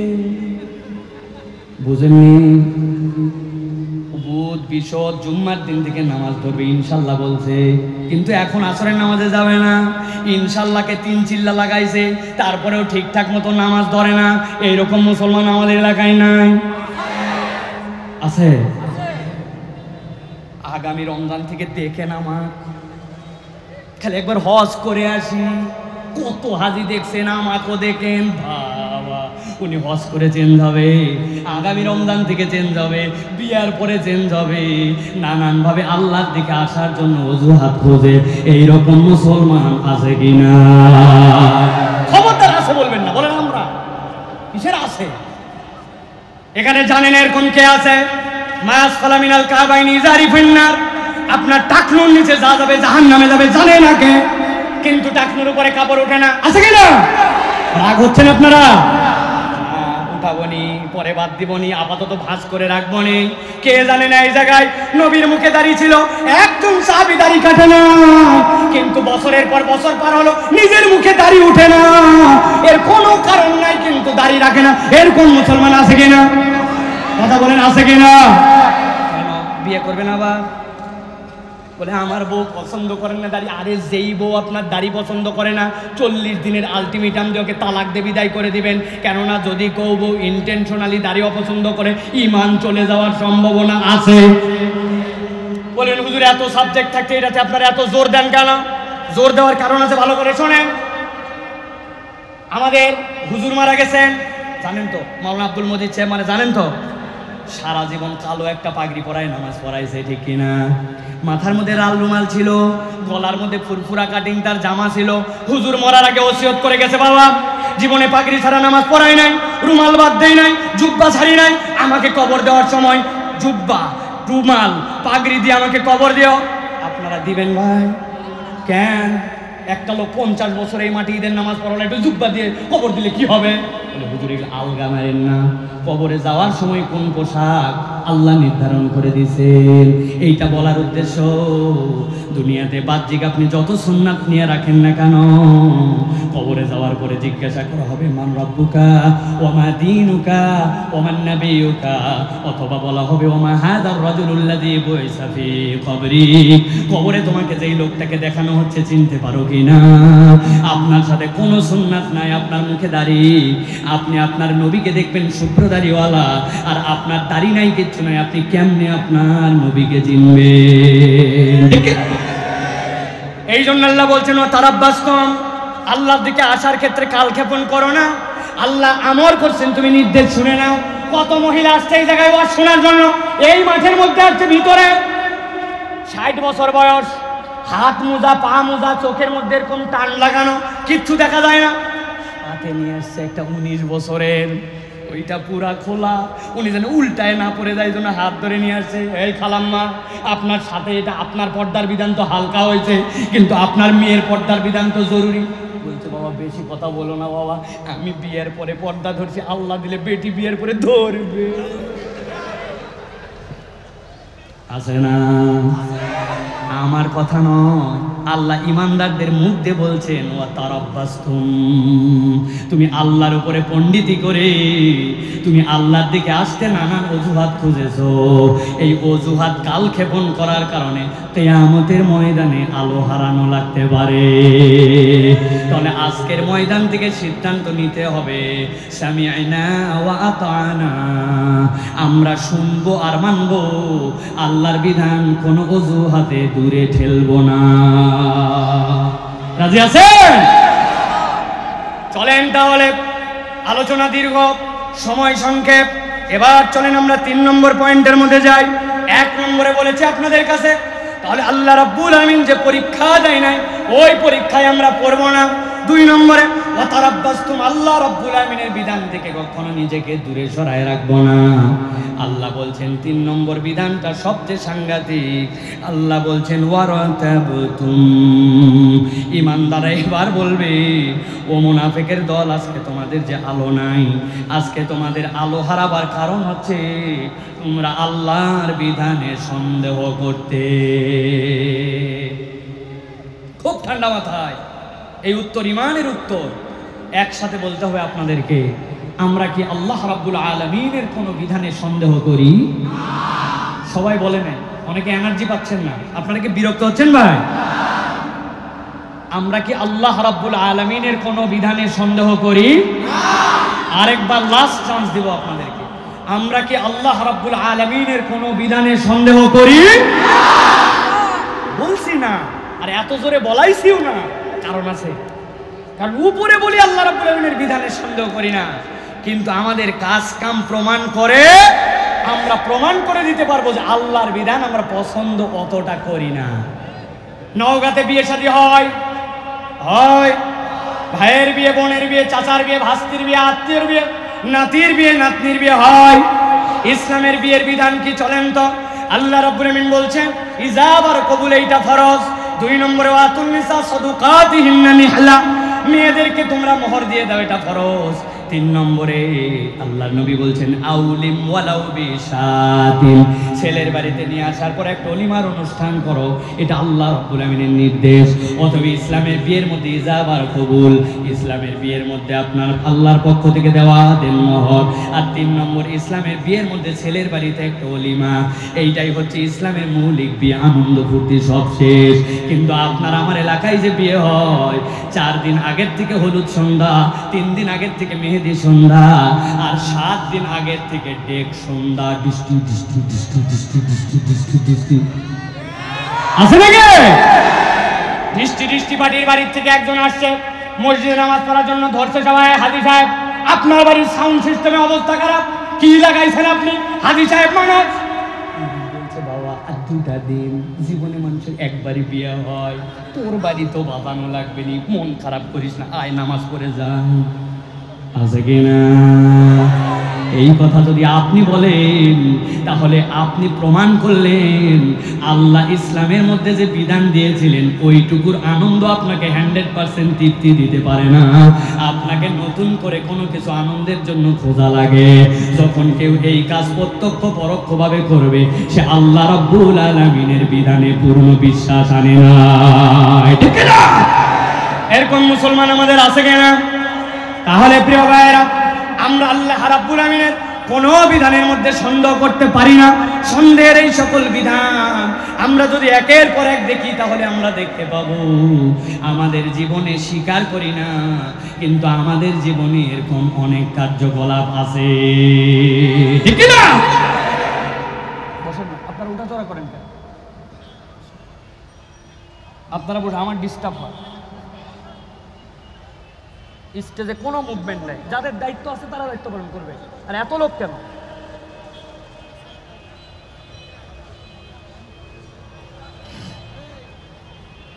ভালো করে খেয়াল করেন। এক মুরব্বীকে বলছে, এই মুরব্বী বয়স হয়ে গেল আপনার, খবর নিয়ে দেখছে আপনি টাকা লাগান, সুদে টাকা লাগায়, দাদনে টাকা লাগায়, আছে কিনা? মুরব্বী বলছে বেশি কথা বলবে না, হুজুর হুজুর করো না বেশি, তোমার বাপের বিয়ে খাইছে আমি। বিরাট ব্যাপার, বাপের বিয়ে খাইছেন তো কি হয়েছে? বলে শোনো, this is modern world, import সুদ, এক্সপোর্ট সুদ, ব্যাংক সুদ, লোন সুদ। আমি বললাম সব বুঝলাম, কিন্তু আপনার কাছে জিজ্ঞাসা করি, আপনি কি ইম্পোর্ট না, এক্সপোর্ট না, আপনি কি ব্যাংক না, তো আপনি কেন এটা করেন? বলছে বেশি বোঝানো লাগবে না, 1450 বছর আগের দুনিয়া এটা না। মুরব্বী বিরাট ভাব, এত বড় দাড়ি, লম্বা লম্বা জুব্বা। আসরের নামাজের পর একজন লোক গেছে ওনার কাছে, বাবাজি 1000 টাকা দেন। বলছে হাতে টাকা নাই, বড় বিপদে আছি বাবা, 1000 টাকা দেন, খুব জরুরি দরকার। বললাম হাতে টাকা নাই। খানিকক্ষণ পরে বলছে আপনি ভুল বুঝছেন, আপনি মনে করছেন এমনি এমনি টাকা নিব, আজকে মঙ্গলবার 1000 টাকা দেন, আল্লাহ বাঁচায় রাখলে আগামী শুক্রবার 1250। বলছে বেকুব কোথাকার, মানুষের হাতে টাকা থাকে নাকি? ঘরের চল। ঘরে নিয়ে চলে গেছে, যাওয়ার পরে 1000 টাকা বের করে দিয়ে বলছে যদি লাগে আরো 1000 দেওয়া যাবে, তোর চাচিও কিন্তু এই ব্যবসা করে, তবে যা করবি তাড়াতাড়ি কর, ছোট দিনের বেলা, মাগরিবের নামাজ কিন্তু আমি একদম তকবিরে উলার সাথে ধরবো। আসরের নামাজ পড়ে আসি, দাদনে টাকা লাগায়া, আবার মাগরিবের নামাজ তকবিরে উলার সাথে পড়তে যায়। দাড়ি টুপিওয়ালা এরকম কতগুলা মুনাফিক মার্কা দাদনে টাকা লাগা সুদখোর আমাদের এলাকাতেও আছে কিনা? আছে। আমার আল্লাহ রাব্বুল আলামিন, লিল্লাহি তাকবীর, লিল্লাহি তাকবীর। শেখ আহমদুল্লাহর আগমন, শেখ আহমদুল্লাহর আগমন, নওগাঁবাসীর পক্ষ থেকে, গৃহ নির্মাণ শ্রমিক ইউনিয়নের পক্ষ থেকে, আলেম ওলামার পক্ষ থেকে, যুবকদের পক্ষ থেকে নারায়ে তাকবীর। আলহামদুলিল্লাহ বলেন। যারা দাঁড়ায় আছেন বসে পড়েন, সাধ্যের মধ্যে আমাদের আর জায়গা নাই, তারপরে আপনারা যেভাবে পারেন বসেন।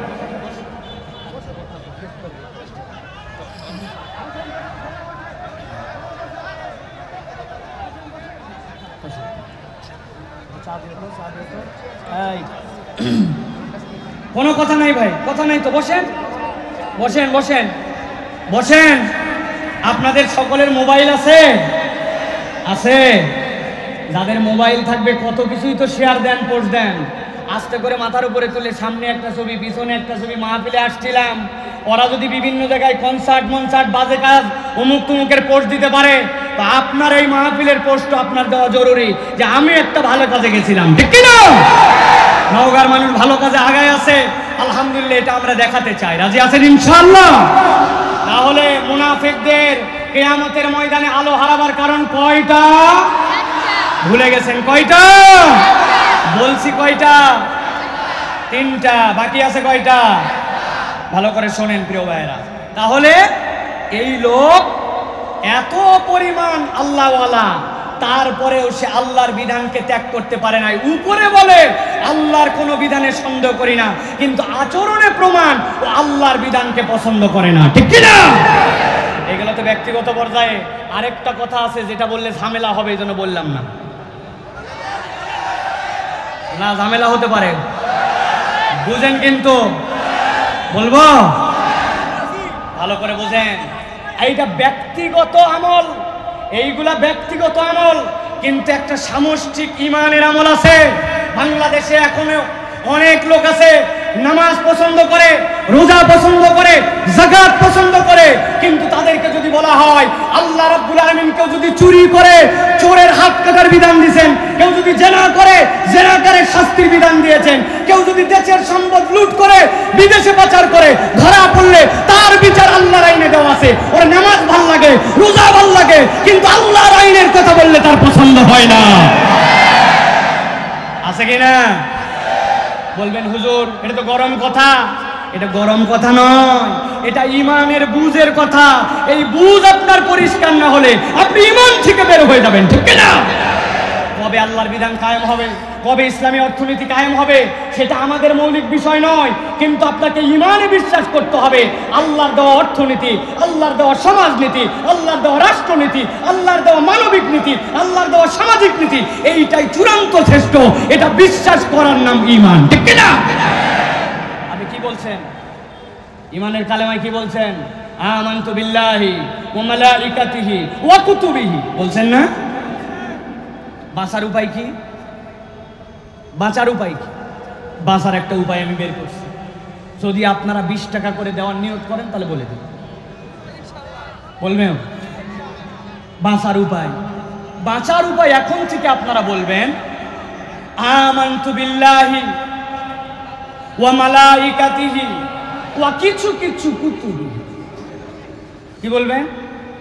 অথবা বুদ্ধি খাটায় বলবেন আমানতু বিল্লাহি ওয়া মালাইকাতিহি ওয়া যদ্দুর বুঝি তদ্দুর কুতুবিহি। আল্লাহর কাছে আমি আগেই বলে আসছি, আল্লাহ নামাজ হজ যাকাত আমার ভালো লাগছে, কিন্তু বাকি সব বিষয় নিতে পারবো না, পর্দা আমার অত ভালো লাগে না। যদ্দুর বুঝি তদ্দুর কুতুবিহি। পিটন কি একটাও মাটিতে পড়বে ভাই?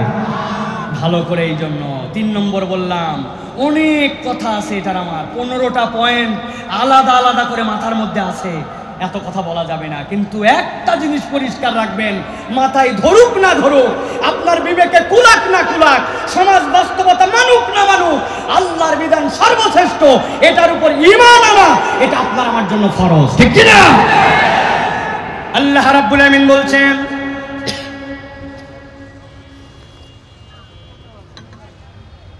এবার 4 নম্বর কারণ, সর্বশেষ। আল্লাহ রাব্বুল আমিন বলছেন যেই না ইমানদাররা ওই মুনাফিকদের সামনে দাঁড়াবে, মুনাফিকরা বলবে ইউনাদুনাহুম আলাম নাকুম মাকুম ক্বালু বালা ওয়ালাকিন্নাকুম ফাতানতুম আনফুসাকুম وتربصتم وارتبتم وغرتكم الأماني حتى جاء أمر الله সাথে সাথে ইমানদাররা মুনাফিকদেরকে বলবে তোমাদের 4 নম্বর অপরাধ বড় ভয়ঙ্কর অপরাধ ওয়াগরাতকুমুল আমানি হাত্তা জাআ আমরুল্লাহ একটা প্রতারক মহা প্রতারক শয়তান সে তোমাদেরকে আল্লাহ রাব্বুল আমিন থেকে ভুলায় রেখেছিল আল্লাহর বিধান থেকে তোমাদেরকে গাফিল বানায় রাখছিল আল্লাহর বিধানে কোনো সমস্যা ছিল না কিন্তু তোমাদের মাথার মধ্যে এমন কিছু ঢুকাই দিয়েছিল আল্লাহর বিধান পালনের ক্ষেত্রে তোমরা অজুহাত করতে আল্লাহ বলছেন হাত্তা জা আমরুল্লাহ ওয়া গররাকুম বিল্লাহিল গরুর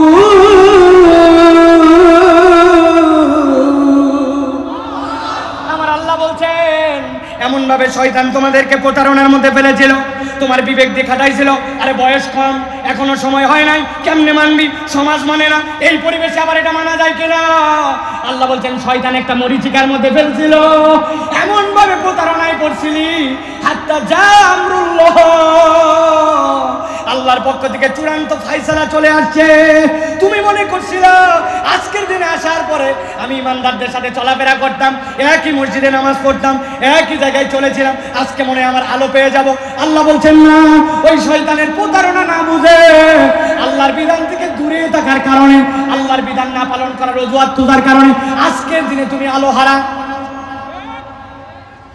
একটা উদাহরণ দিব শায়েখ চলে আসছেন আমি আর কথা বাড়াবো না 2 মিনিট সারা জীবনের জন্য অন্তরের মধ্যে কথাটা ঢুকায় নেন নওগাঁর মানুষের বোঝার কথা নওগাঁতে বেলুনওয়ালা আছে বাঁশিওয়ালা আছে চেনেন আপনারা চেনেন বাঁশের মাথার মধ্যে খড় লাগায় খ্যার দেওয়ার পরে ওর মধ্যে ঘূর্ণি বিক্রি করে বেলুন বিক্রি করে বাঁশি বিক্রি করে দেখছেন আপনারা আমরা দেখছি আরো 10-15 বছর আগে ঈদের দিনে আব্বার সাথে ঈদগাহতে ফেরত আসতেছে আসার সময় দেখি ঘূর্ণিওয়ালা বাঁশিওয়ালা দেখি বাঁশিওয়ালা বিরাট চালাক সারাদিন যদি বাঁশিতে ফুঁ দিয়ে ওর কাস্টমার খোঁজা লাগে তত বিপদ ও একটা বাঁশি খুলছে খোলার পরে উল্টা দিক করে লাগায়া আবার লাগায় সামনে দিকে বেলুন দিয়েছে দিয়ে বড় করে ফুঁ দিছে ফুঁ দিয়ে দিয়ে দিয়ে এত বড় হয়েছে এরপরে হাতের মাথা এরকম করে ধরে আস্তে করে এবার ছাড়িয়ে দিয়ে ওর 2 মিনিট রিল্যাক্স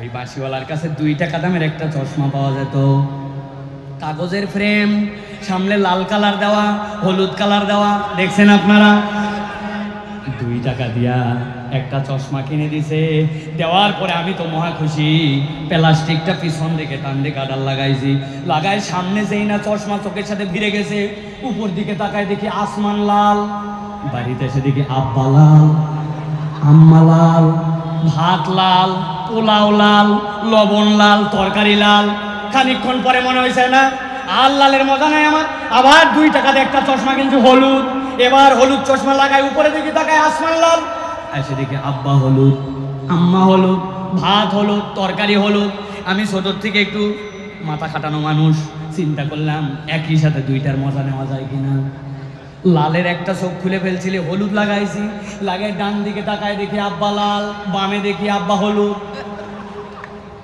বুঝে থাকলে বলেন হাসানোর জন্য বলি নাই বাস্তব দিয়ে বুঝে থাকলে বলেন আসলে কি আমার আব্বা লাল আম্মা হলুদ আসমান লাল আপনার ভাত তরকারি এগুলো হলো না ভাই আসমানের রঙে আছে আমার আব্বা আম্মার রঙে আছে কিন্তু আমার চোখের কালার পরিবর্তন হওয়ার কারণে আমি এইটা দেখতে পাই আল্লাহর বিধানের জায়গায় ঠিকই আছে শয়তান আপনার আমার অন্তরকে এমন পরিবর্তন করাইছে চোখকে এমন পরিবর্তন করাইছে আল্লাহর বিধানে এই জন্য আমাদের চোখ আর অন্তর সমস্যা খুঁজে পায় আসলে সমস্যা আল্লাহর বিধানে নয় আপনার আমার চোখ আর অন্তরে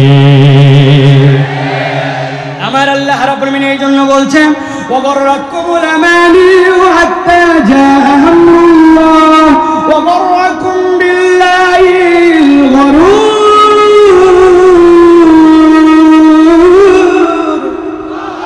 এই দুনিয়ার মানুষ এমন একজন প্রতারক তোমার পিছে লেগে আছে আজকের মাহফিলে তোমার মধ্যে ঈমানের জজবা এসে গেছে ভালো লাগছে তোমার কাছে, কিন্তু আজকে যাওয়ার পরে ফজরের আগে তোমাকে ধোঁকা দিতে পারে, তোমারও শরীরের মধ্যে অন্যরকম ফিলিংস আনতে পারে। অতএব তুমি যদি পরিবর্তন নিজের মধ্যে আনতে চাও, আল্লাহ বলছেন এই পরিবর্তন কেবলমাত্র ওয়াজ শুনে গেলাম আর চলে গেলাম, হই হই করে মজা নিয়ে গেলাম হবে না। ওই যে প্রথমে আপনাদের কাছে বলছিলাম, জীবন যদি পরিবর্তন করতে চান, বাল নাকযিফু বিল হাক্কি আলাল বাতিল ফায়াদমাগুহু ফাইদা হুয়া যাহিক ওয়া লাকুমুল ওয়াইলু মিম্মা তাসিফুন। চেতনার একটা পরিবর্তন আনতে হবে, যেইটা কোরআনের রঙে নিজের চেতনাকে পরিবর্তন করবে, ঠিক না? অতএব আজকের এই বিশাল মাহফিল থেকে আমরা শপথ নিয়ে যাব যে আমরা কোরআনের রঙে নিজেদের জীবন রাঙাতে চাই। হাত তোলেন, হাত তোলেন, রাঙাতে চাই। লিল্লাহে তাকবীর, লিল্লাহে তাকবীর। আল্লাহ কবুল করবেন, আল্লাহুম্মা আমিন।